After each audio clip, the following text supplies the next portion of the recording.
Good morning, everybody. I'm going to start with an apology. I seem to have come down with a bit of a cold today. I think it must be in all those air-conditioned offices in London over the course of this week.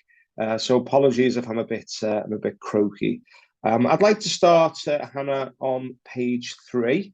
Hannah's asked me, as always, to give a brief overview of the company for those of you who are new to the business. So we're Ultimate Products, and we are a branded consumer goods business. We specialize in general merchandise, and our main product areas are small domestic appliances, so things like kitchen electrical and electrical floor care, housewares, so things like cookware and utensils, and laundry, so things like ironing boards, airers, mops, buckets, and many other things besides. They're our main areas. We are branded, and you can see some of our brands along the bottom there. But particularly, I'll come to this in a later slide. But 80% of our revenue comes from brands that we own. 60% of our revenue comes from Salter and Beldray. I'll say a bit more about those later. Russell Hobbs, just to be clear, we license Russell Hobbs for cookware, so we don't sell the electrical. And we have a mission, and our mission is to sell beautiful products for every home. Beautiful products because we are proud to be mass market. We want to sell to families and households, ordinary families, ordinary households up and down this country, and beautiful products because we want people to be proud of the products that we sell to them. We want them, of course, to perform their function, but we also want them to be beautiful. And we often talk about the countertop test. We want people to buy our product, put it on their countertop, and when their friends come round, it stays on the countertop. It doesn't go in the cupboard before they arrive. We're quite unusual in that most branded businesses build brand equity in order to drive selling prices up. We want to use our brand equity to drive volume. We are determined to stay in that at that price point, which is on or just above own label. Okay, I'm going to move forward to page 5, please. So Chris will go into the financial results in more detail, but I did want to share my overall perspective with you on the results. And I think the first thing I would say is I'm never going to celebrate a period where revenue is down, or albeit relatively slightly. I think it's worth taking a step back and consider what's happened over the last 2 years, really during calendar year 22 and calendar year 23. From a macro perspective, during that period, we've largely had wage deflation combined with food inflation. And the combination of those two factors is really quite toxic for a business, for a non-food business, any non-food business, because it means you have a smaller share of a smaller basket to go after. And I think we've seen the outcome of that in sort of quite a number of profit warnings, particularly in the non-food arena. In addition to that, we as a wholesaler have had to deal with some additional challenges. During that entire period, retailers have been overstocked.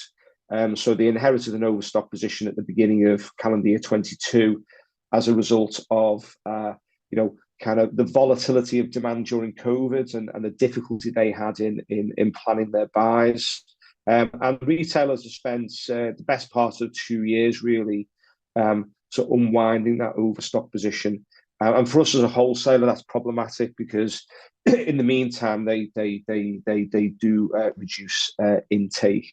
So I think given those challenges, and I say I'm not going to celebrate a -4% revenue decline. I think despite those challenges, I'm really proud of the performance of the entire team at UP, particularly the commercial teams who've traded exceptionally hard to make up for, to mitigate those external challenges. I do believe there is some good cause for optimism going forward, and I'll pick that up when we get to the outlook statements at the end. So I'm going to move forward to page 8, please. So I just want to talk to you about, I mean, obviously, many of you will be aware that I'm the incoming CEO, albeit probably fair to say very, very much the continuity candidate, having been in the business for 19 years this year. And many of you are familiar with me anyway through previous presentations in my role as managing director.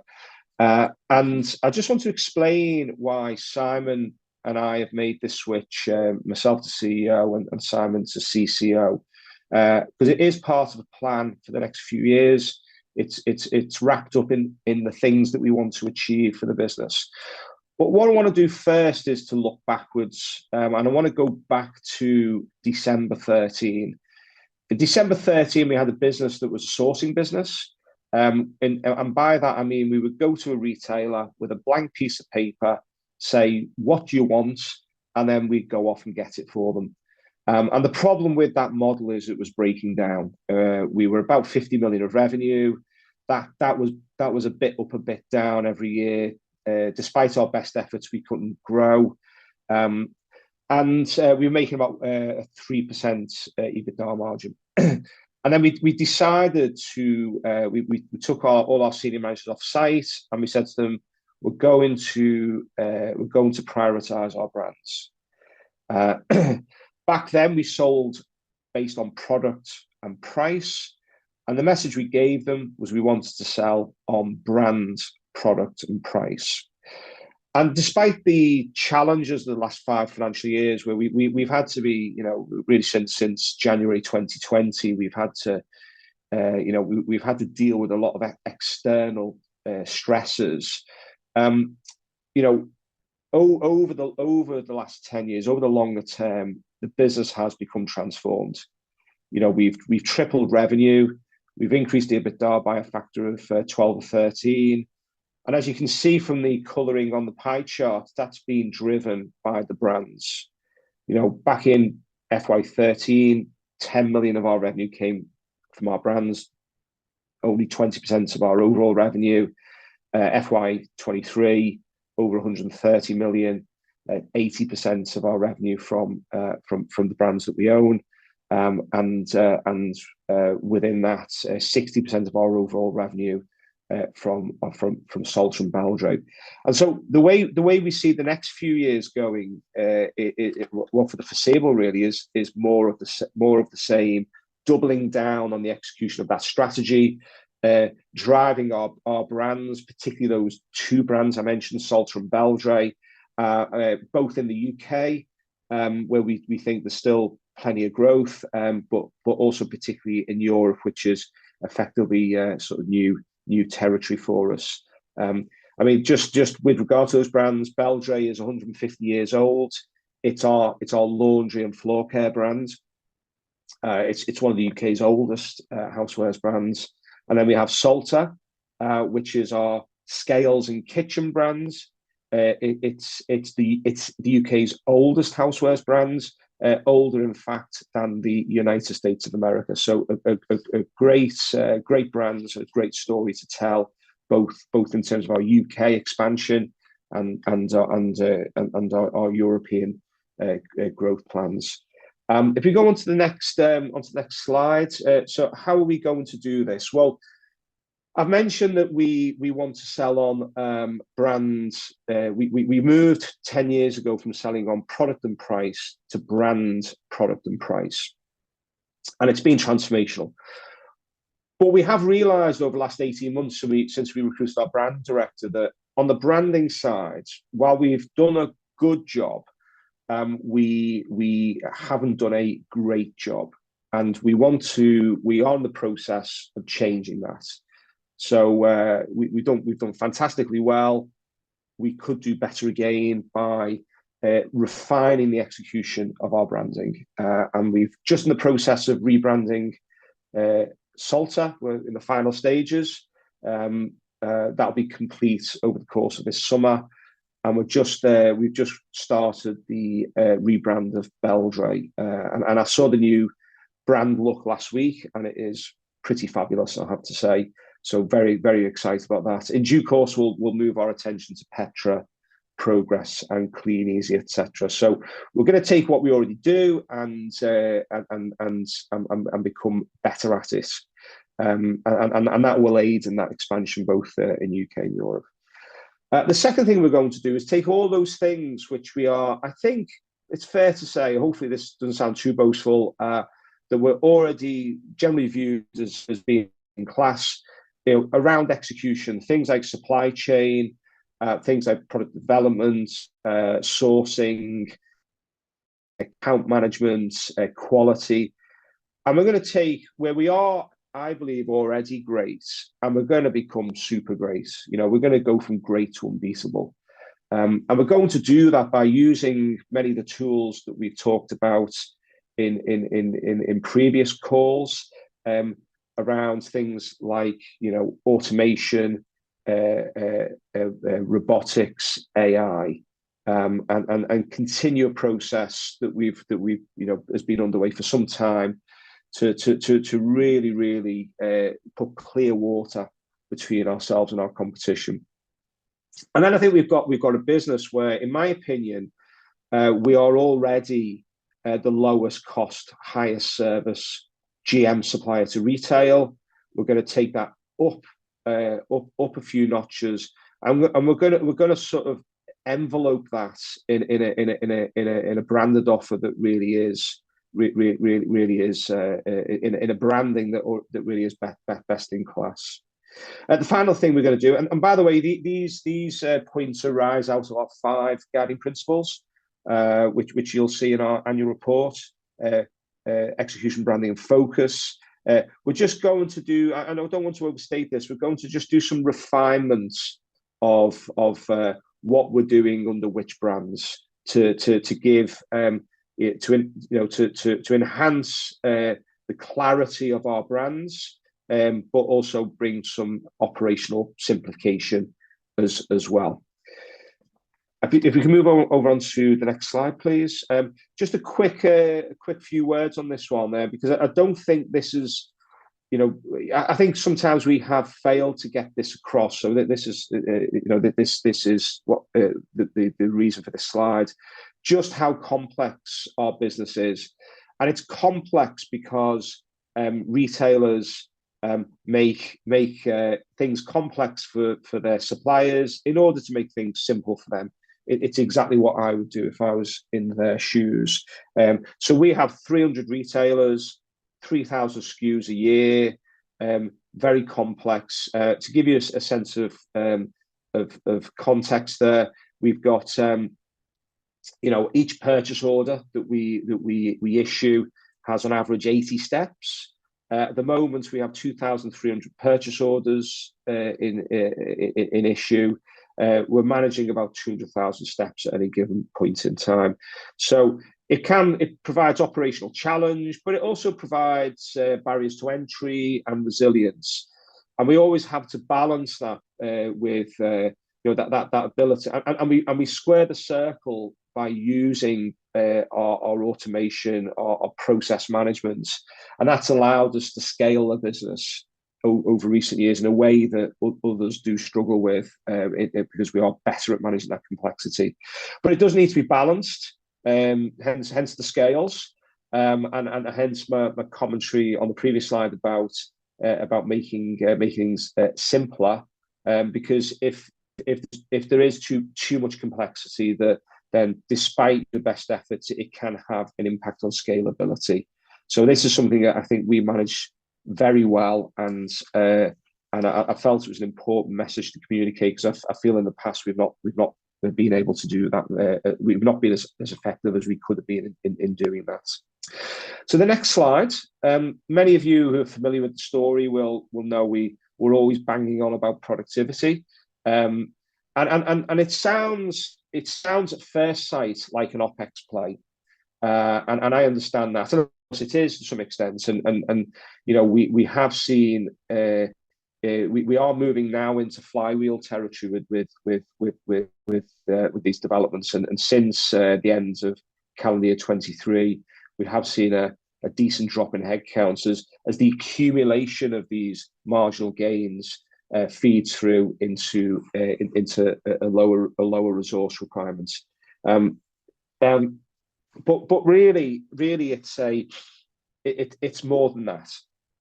We As we become more efficient and more productive, we want to recycle that into a number of things, and not just into OpEx gains. We want to recycle it into better pricing. We want to recycle the benefits into increased marketing spends, and also into better rewards for our colleagues, which in turn delivers more productivity. It's already delivering commercial benefits. We've been able to absorb or certainly mitigate the big increases in wage inflation that all corporates have seen recently by our focus on productivity. That's put us in a better pricing position relative to our peers. And in addition to the fact that we don't have a lot of gearing in the business, and we haven't seen biggest increases in interest cost, which our competitors have, it is really already translating into a distinct competitive pricing advantage for our products. Okay, at this point, I'm going to hand over to Chris, our CFO, for the next slide. Brilliant. Thanks very much, Andy. So here we can see that revenue is down by 4%. And if we go on to slide 13, what we can end up seeing is the very complicated movements which are going on when we look at breakdowns in their various different categorizations. So here we have geography, major products, strategic pillars. These tables can be very difficult to understand.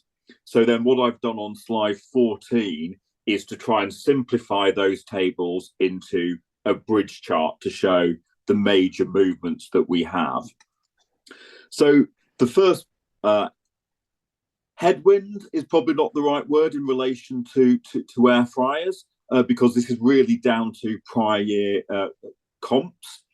So what happened with air fryers is that they have been a product which we have sold for the last 10 years, usually selling around £5 million worth of them a year. Last year, Martin Lewis called these out as a energy efficient product, which was great for saving money during the cost of living crisis. So we saw a mini boom in the sales of air fryers, especially in the autumn and winter of 2022, which caused them to go from an annual selling rate of 5 million up to 25 million, which is sort of like a five-fold increase. In the current period, it's come off the boil slightly, and we've now gone from selling at 5 million a year to selling at around 15 million a year. So they are still a very good product line for us. They have certainly entered the consumer's consciousness now. So unlike previous booms or froth that we have seen, think of sort of like spiralizers where people were making courgette spaghetti. These have really entered the consumer consciousness and are a good line to us. But in the current period, we're seeing the headwind of the froth that we saw in air fryer sales last year. In some way, those air fryer sales last year compensated for a larger issue which has existed within our market for the last 2 to 3 years, which is retailer overstocks, which is actually an effect of COVID. So in COVID, the supermarkets and retailers saw a boom in the sale of goods, especially in relation to things which people were buying when they were locked down. So an awful lot of cookware, for instance, for us. Then what happened is post-COVID, when the economy started to open up again, the retailers overordered on the back of the consumer demand which has existed during lockdowns. These overstocks have been working their way through the system in the last 2 years.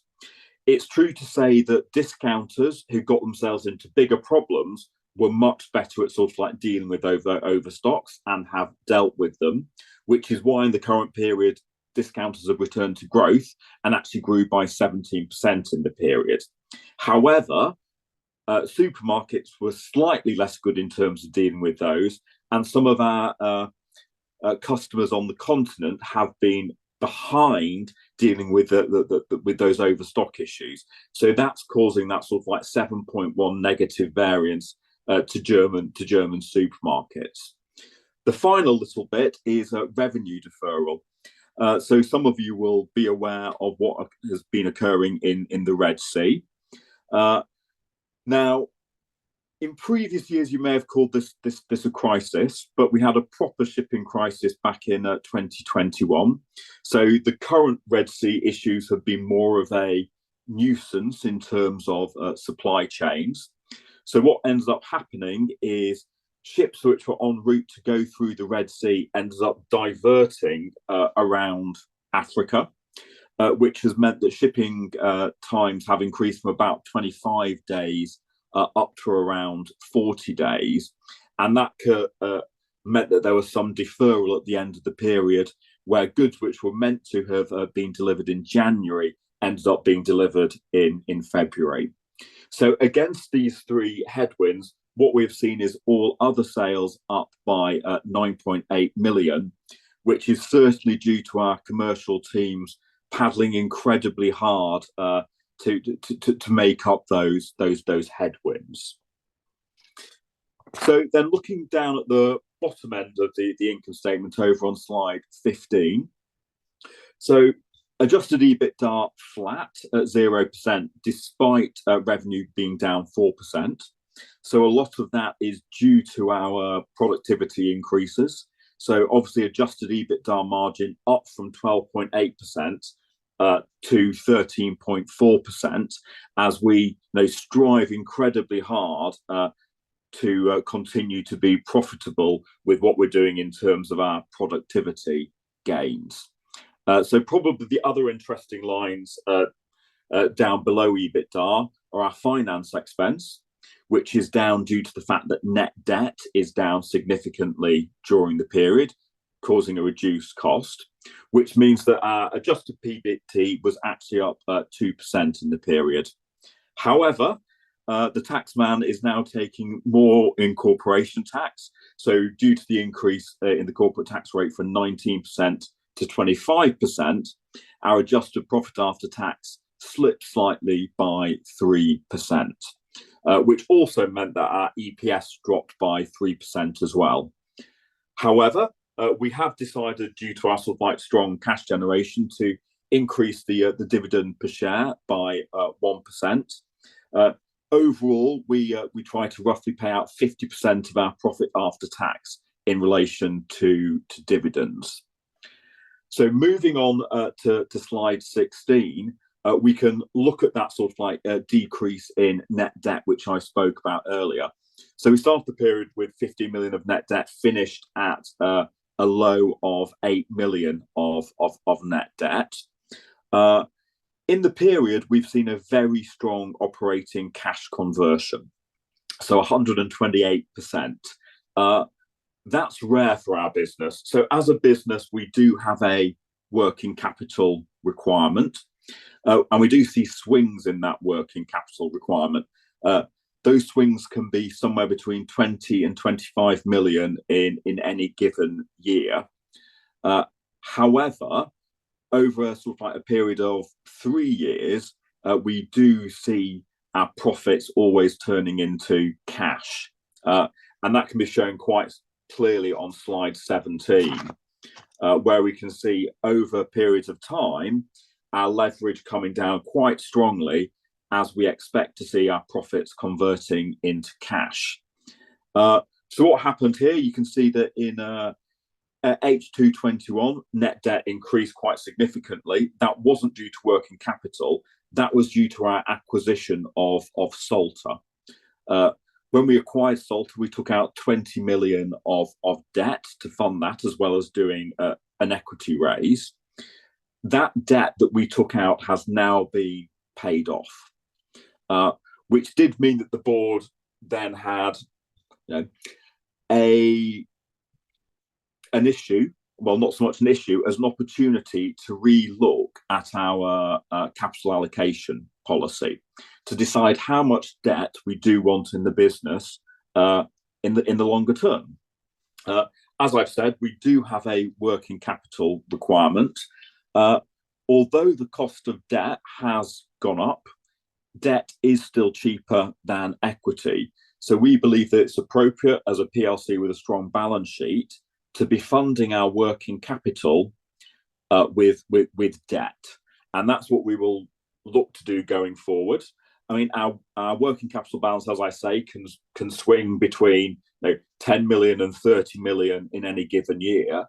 And having debt at an average of 1 times EBITDA, so an average of 20 million compared to our EBITDA at the moment, feels to be a relatively conservative level at which to set our leverage. At the end of the period, our debt was only 8 million, so 0.4 times, so significantly below that, meaning that we do have an excess of cash at the moment. So in addition to continuing to pay out 50% of our net debt in terms of dividends, we've also decided to do a moderate level of share buybacks. So that can be sort of like seen on slide 19. So that was announced on Tuesday, just after we announced our interim results. So at the moment, we're looking at regulatory and shareholder approval to do a share buyback of up to 10% of the issued share capital. Now, the 10% is the max that we are looking to do. So in addition, we've sort of like given an idea of the quantum. So the board does want to have flexibility over the amount of shares that it may be buying back. So obviously, first of all, the key requirement in relation to cash management is ensuring that the business has enough cash for working management and investment.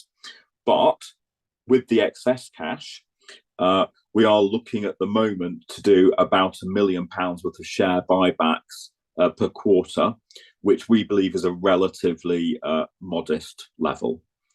So Andy, handing back to you to have a discussion about the outlook. Great, thanks, Chris. So as I mentioned before, we've had a couple of difficult years with regards to sort of external challenges. I suppose I mentioned about wage inflation, wage deflation combined with food inflation, and then about retailers destocking over quite an extended period.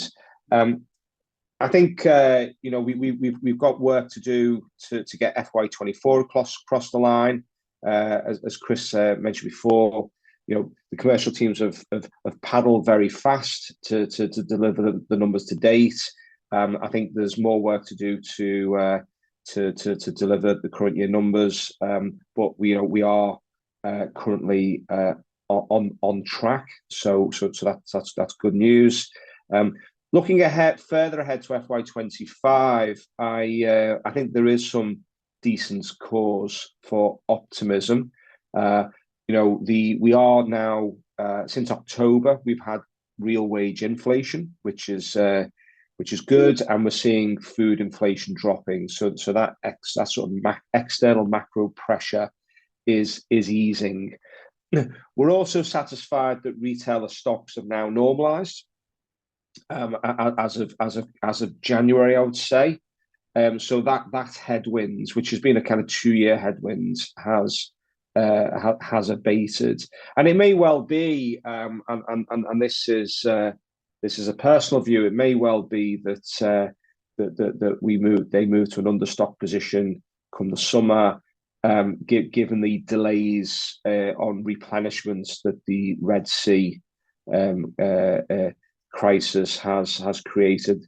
The Red Sea has essentially added 20 days to all lead times because of the extended voyage time round Africa. I think also, market research is showing that consumers are retrenching back to the home. After the novelty of going out and experience hospitality post COVID, there is quite a lot of data out there that their intentions 2024 is to return to the home more and entertain more at home, which tends to benefit our products.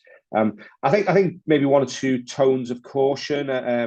I'm personally probably a bit slightly more pessimistic on employment than maybe wider commentators are. And of course, just because people have money in their pockets, it doesn't mean they're going to automatically want to spend it on general merchandise. We're going to have to fight very hard for the consumer dollar. Albeit, I do think we are very well positioned in the we are that mass market pricing, great value product, great quality. Some really nice brands. So I do think we're in a good position. But the consumer these days is very savvy, has a lot of tools at their disposal, and will only spend when they want on what they want. So we're going to have to work hard for them to spend on our product. Okay, that was the presentation. Hannah, any questions? Can you say a bit more about your marketing plans to accelerate sales growth? Well, with these, we're in the process of rebranding. We're final throes of rebranding Salter, and we have started the process of rebranding Beldray. Our marketing team which maybe 4 years ago consisted of one person, is now 10 people. So we've invested in people. We do actually quite a lot of traditional PR, which we find very useful. In fact, our air fryers featured on Emmerdale and Lorraine over the last few days. So that's the efforts of that team. We do a fair amount of influencer work. I think as we step forward into Europe, we are going to have to develop a different marketing approach for those territories, and that is something which is a plan we're working on at the moment. I suspect it will involve influencer type activity like in the UK, and possibly use of the kind of brand building tools that sit within the Amazon ecosystem. Our gangplanks into Europe. We really want to focus on European supermarkets, but online is a key gangplank into that territory. Our products are all widely listed on Amazon. Amazon is, Europe's largest GM retailer. So if you're known on Amazon, you're known full stop. So we'll probably utilize some of the brand building tools that they have embedded in that platform. Couple of questions here on the excess cash, and why not return it as a special dividend rather than buybacks? So this week, we have heard a number of different views, and obviously there are, three different methods of sort of like returning cash, sort of like the normal dividend, special dividend, share buybacks. And this week we have heard many different views about how people like cash to be returned. So obviously there's always a balancing act about how you do that. We see our current dividend policy as fairly generous in terms of the 50% of post-tax profit. I would usually see myself a sort of like special dividend arising when excess cash has arisen due to a corporate event, sort of like a sale. So there's a large amount to sort of like be returned. Here we're more sort of like talking about progressive amounts. And with that, we do have a principle of cash cost caution. So this is a relatively cautious sort of like move of starting to return some back to the market. Obviously, I would never say never in relation to special dividends. If we found ourselves in a position where the excess cash was a significant amount, a special dividend might at that point be more appropriate than share buybacks. But the share buybacks is the chosen route at the moment. Thank you. You talked there about your continuous improvement programme. Two parts to this. One, are the easy wins behind you, and how much more cost can you drive out of the business? And two, will you need to invest in any technology to help you drive further improvements? So yes, we feel quite bullish about this. The graph on page 11, which is a 5-year graph. We've only really had the robotics program is only really 2.5 years old. So most of the graph hasn't benefited from that program. And of course, when it comes to AI, it's only really since ChatGPT was released. So you're looking at maybe a year or so. So we feel we have more opportunity in front of us than we do behind us, because we now have, we have an ever developing tool set that we can deploy. I mean, just on this, by the way, we have seen some decent headcount drop since the turn of the year. We average sort of over October, November, December. We averaged 395 heads, and we were down to 360 at the end of February, and we're down below 350 at the end of March. And these are all very much sort of driven by the productivity gains. A little bit seasonal. We will be recruiting more people as we go into peak recruitment season. So we'll probably float back up to maybe 365. But we that's still a structural reduction on where we were in calendar year 23. I think with regard to this, it's best not to think of it as a tech play. The products that we're using are widely available. So ChatGPT is widely available, and Power Automate, which is what we use, is part of the Microsoft suite. So it really is a people play. It's our people that come up with the ideas to automate, and then it's our process development team that executes that. And that is built, that culture of people, that bottom-up culture of continuous improvements sits on top of our graduate development scheme. And this is why I don't mind talking about it, because I don't think others will follow, because if they want to do what we're doing, they'll need to set up a graduate development scheme, and maybe in 5 years' time they'll be able to get cracking. I do think this is not just the result of ChatGPT and RPA, robotics process automation. It's the result of 10 years investment in our graduate development scheme and in training of our people. So I do think we have something quite unusual here. Right, you referenced supply chain volatility and quality control issues as specific problems. Can you give some examples where quality was an issue and what you did to fix it? I don't think I mentioned quality as an issue. I think it's one of the things we do very well relative to our peers. And I think the sort of price quality kind of formula, that balance we do get right. I mean, it was mentioned in the RNS as a factor for why you'd have a lot of different suppliers. So it's a theoretical risk of why you would have a lot of different retailers, or a lot of different suppliers and factories, if there were. And usually when those arise, is when you are doing our audit. So we have a team out there in China who are continually auditing the factory.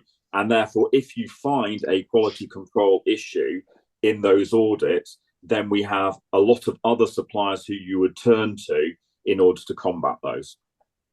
Yeah, and I think we're quite unusual. We have 45 people in China, and this isn't an agent or an associate.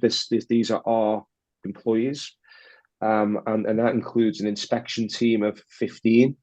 So and again, we do use some external inspections depending on timetables and demands, but wherever possible, we use our own inspectors, and we're very proactive in going into factories ahead of time to sort of deal with any issues. So the feedback we get from our retailers is when it comes to management of quality, we're pretty far ahead of other people. Supply chain volatility, we have of course had the Red Sea, and I think the reality is that that's going to be an issue for the foreseeable future.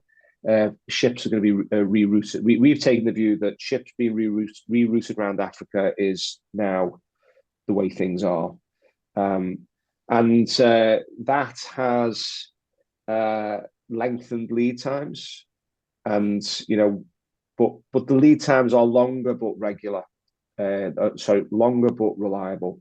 Whereas in 21, they were longer but unreliable, which is a much more difficult combination to manage. There is a bit of an issue, and it is that retailer timetables haven't been changed yet to reflect that. So that's something that we're going to have to manage as we go through the next few months. So, well, prevention sounds better than cure on the quality front. And just picking up on that Red Sea disruption, we've got another one here. What percentage of your products are affected? It sounds like I know the answer to that one.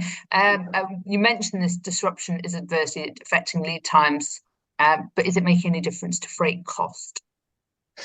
So, really interesting one, this, because when the Red Sea crisis started, it was just before Chinese New Year. So the Chinese New Year, you generally see a tightening of capacity. So it was a bit unhelpful. So you saw rates which have been pre-COVID around about $2,500 went up to $18,000, then collapsed to as low as $900, then floated up to about $1,400 just before the Red Sea. When the Red Sea when that hit, they spiked back up to 5.5. Because of that combination of Chinese New Year and the impact of the Red Sea. I mean, by the way, lengthening shipping times, obviously there's additional cost in terms of fuel, etc. But really, it's about capacity. So it means that the ships can make the round trip less often in a year. So it's probably led to a 30% reduction in capacity compared to pre-Red Sea, and so rates spiked up to 5.5, but they've subsequently floated back down to 2.5, and 2.5 is about the long-term average for shipping rates, so that is manageable from a cost point of view. Obviously, the reason why, despite the drop in capacity, that is, we haven't got elevated shipping rates is twofold. First of all, a lot of shipping capacity was built and came online in 23, and that's mitigated that loss of capacity by going around Africa. But also there is still a softness of demand in the West for goods from China. So yeah, 2.5 is manageable. I do have a slight fear that as retailer stocks normalize, demand for goods increases, and therefore we might see rates float up as we go through through the rest of 24 into 25. But I think that process will be gradual and easier to manage. Thank you. What are the factors behind the poor performance of Russell Hobbs in the second half of last year and first half of this year? Is it really all about Germany? What are you doing to reverse this trend of declining sales?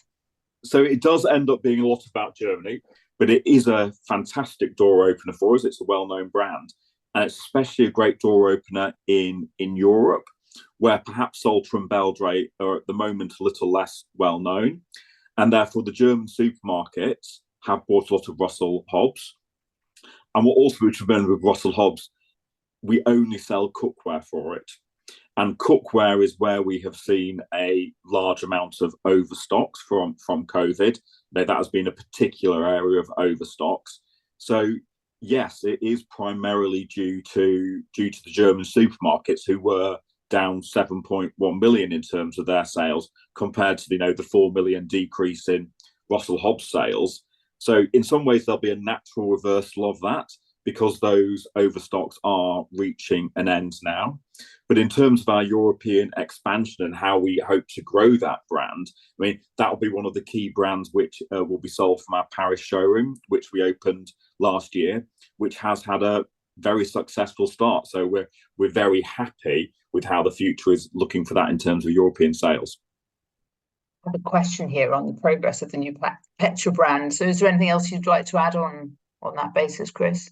Yeah, so Petra has been sort of like quite similar. So interestingly, the sales to Petra in the previous year were generally through one channel, through one supermarket, and they've seen some overstocks.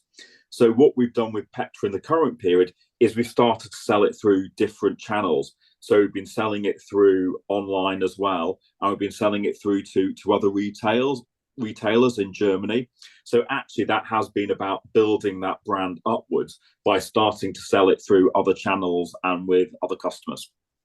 Okay, thank you. Stock clearance. See, it's been a real winner in H1, the way you've handled it, preventing a bigger fall in sales. This won't be repeated, but do you intend to maintain this opportunistic capacity? It won't be repeated at that level. So this is the core of the original business, which was actually founded 30 years ago by Simon. It was a closeout and clearance business. That has continued within there. Now, usually it's been about 3 or 4% of revenue in previous years. Obviously, with the overstocks which have existed, there have been lots of opportunities in the current period, as we've seen suppliers trying to sort of like clear those overstocks out. So certainly that business will continue, but the opportunities will probably be more around the 3 or 4% of sales going forward. Thanks. Okay. Do you see increasing competition from companies licensing other brands out? E.g. Blankput, I don't know if I'm saying that right, Blankput. Is there any material opportunity to license the Salter brand to other regions in the world? It's not something we've explored. I mean, becoming a licensor is quite tricky, because to some extent you lose control of your brand. I think wherever we sell Salter, we would want to be the people who execute that. Okay, thanks. And in terms of the increasing competition from other companies licensing out brands, part of the business? Yeah, I mean, Blackpunkt, I think it's from memory, it's licensed by B&M as a kind of quasi-own label brand. I mean, look, there's competition all around us, isn't it? We're going to see, there's competition from Temu, there's competition from own label, competition from other brands. I wouldn't say licenses particularly keep me awake at night. Other people selling licensed product, because there's another person in the mix taking a license fee and a slice of the margin, isn't there? And I think that can often make them less price competitive. Okay, thanks. Just looking around continental Europe outside of Germany, which are the key markets and what is the growth outlook? So we're going to focus. I mean, this is not exclusively so, but we are going to focus on the wealthier, more populated parts of the sort of the European continent. So that is going to be sort of Western Europe, Germany, Benelux, France, and of course Italy and Spain. They're already being targeted via the Amazon platform anyway. But yeah, then it can be useful to have an online presence as you go out into new territories, because you're already in the market, and that does help with retail buyers. But quite often our growth is coming through individual retailers. So, the countries we end up selling with is because we may end up with a big multinational retailer who is operating in 20 different countries across Europe. So we may concentrate on German supermarkets, French supermarkets, which can give us presence in many sort of like different markets, rather than necessarily going for an individual store in Czechoslovakia or Poland. We'll be selling to a pan-European retailer. The perfect segue. Thank you, Chris. Which retailers are handling most of the sales in France, and what products account for the majority of the sales? Well, we try not to talk about individual retailers, because for commercial reasons they tend not to like that. They don't really appreciate suppliers talking about them, so we always have to be, for commercial reasons, quite careful. I mean, France is still relatively early stage. We only opened the showroom there in September, but we are, in all these territories targeting what does success look like? It looks like opening large supermarket accounts, and that's what going back to kind of the reasons why Sam and I have made this switch. Simon is targeting opening large store groups, particularly supermarkets, and establishing relationships at a very senior level. So, going back to what I said before about we used to sell 10 years ago on product and price. We now sell on brands, product and price. We want to evolve into a business that sells on capability, brand, product and price. And what we're seeing increasingly with very large retailers is, they want to partner with suppliers that can really back up their growth plans. And so relationships are increasingly being forged at kind of C-suite level, CEO, CCO level. And that's what we want to, that's what we want to do over time. If you take someone like a Li and Fung, and we don't do what Li and Fung does. Li and Fung don't, they go in at CEO level when they want to establish a commercial relationship with a particular retailer, and that's kind of increasingly really what we want to do over time. Sell our capability, and then I'll sell our brand's product and price. Okay, thank you. Can you comment on competitive threats, particularly interested in the Temu threat? So yeah, I mean, I think Temu's got to be taken seriously by anyone in general merchandise. I don't think they're going to have, and really, it's at this point that we should be looking to governments to ensure that there's a level playing field when it comes to competition, and we all know that that's not going to happen, because we have sort of a dysfunctional. Sorry, I'm going to get a little bit political here. We have a dysfunctional state in this country, so it is something which, while they're arguing about whatever nonsense they argue about, we in business are going to have to sort of deal with this, because it is fundamentally unfair what's happening with the likes of Temu. I think what it means for us is, and by the way, I think they will find it much harder in the medium term to target Western territories, because what are they going to do about safety of product and recall of product and things like this? So we'll see how that develops. But it does represent a material threat to general merchandise businesses. I think for us it means that we've got to double down more than ever on our brands, because and we've been a branded business for 10 years, and people who buy our products value a brand.